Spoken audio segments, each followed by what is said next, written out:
अस्सलामु अलैकुम वरहमतुल्लाहि वबरकातुहू। नाज़रीन किराम, आज मैं आपको पुराने ज़माने का एक घाट दिखाता हूँ जहाँ पर हम बचपन में जाया करते थे। ये अभी हम रई के मकाम पे हैं। ये रई का मकाम है और यहाँ पे बचपन में हम जब छोटे छोटे हुआ करते थे, 9th 10th में पढ़ते थे, तो हम यहाँ पे आते थे घाट के लिए गंदम और मक्की लेके पीसने के लिए। तब ये मशीनों का कल्चर उतना ज़्यादा नहीं था। जो चक्कियाँ होती हैं, बिजली पे चलने वाली चक्कियाँ, वो तब उतनी नहीं होती थी। तो ये घाट है, आपको थोड़ा अंदर ले जाके दिखाते हैं।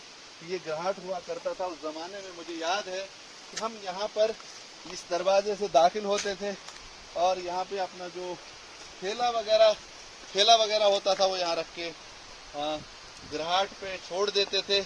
और ये घाट है जो आज भी मौजूद है।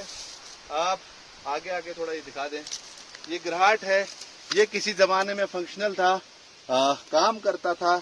यहाँ पे आटा पीसा जाता था। और देखिए घाट के लिए जो पानी की नाली है, ये नाली हुआ करती थी, आज भी मौजूद है। ये 10-20 साल पहले यहाँ पे आटा पीसा जाता था और ये जो है यहाँ से पानी आता था।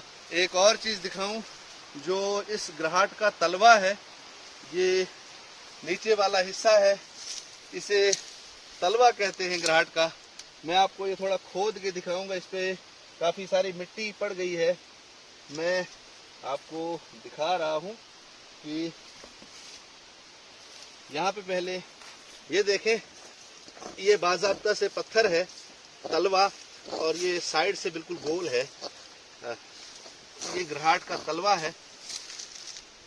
ये इस पर ये वाला घाट, ये देखें, ये बाज़ाब्ता से पत्थर है। ये घाट इस पर हुआ करता था और ये घूम घूम के आटा पीसा करता था। और आज ये दौर आ गया है कि ये चीज़ें मतरूक हो गई हैं, तर्क की गई हैं। ये देखें, इसके नीचे एक सुराख है बड़ा सा, और ये लकड़ी का एक डंडा हुआ करता था जिसपे ये घाट होता था। और इस घाट पे एक लकड़ी का एक और पीस है जिसको शायद शुंख कहते हैं। उस शुंख पे ये बैठता था और घूमता था। इसके नीचे एक टरबाइन होती थी जिसको हम अपनी लैंग्वेज में पाछ कहते हैं। वो पाछ घूमती थी और ये घाट उससे घूमता था और आटा पीसता था।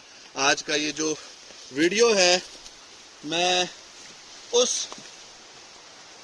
दौर कदीम की नज़र करता हूँ जो हमने देखा है। बहुत ज़्यादा पहले नहीं, अलबत्ता 10-20 साल पहले की बात थी, जब हम यहाँ घाट पे गंदम और मक्की लेके आटा पीसने के लिए आते थे। आज की वीडियो में इतना ही। अस्सलामु अलैकुम वरहमतुल्लाहि वबरकातुहू।